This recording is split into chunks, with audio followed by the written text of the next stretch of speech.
ঝ হচ্ছে minus X Y Z minus A B C এর বর্গ, minus X Y Z minus A B C is equal minus X Y Z whole square. এখানে কি হবে, এই মাইনাসের জন্য এখানে মাইনাস হবে মাইনাস টু ইন্টু এই যে এই মাইনাস মাইনাস এক্স ওয়াই জি ইন্টু এই এবিসিটা হবে এ বি সি।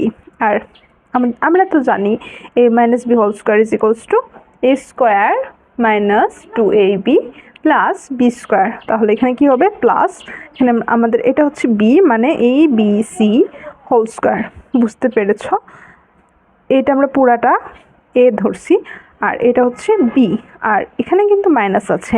এখন দেখো এই পুরাটা যদি এ হয় তাহলে a square minus two a b plus b square is equals to, আমরা জানি যে মাইনাসের স্কোয়ার প্লাস হয়ে যায় তাই এটা লেখার দরকার হয় না, x square y square z square আর মাইনাস মাইনাস ইন্টু করলে প্লাস হয়ে যায়, plus two a B c x Y z plus a square b square c square.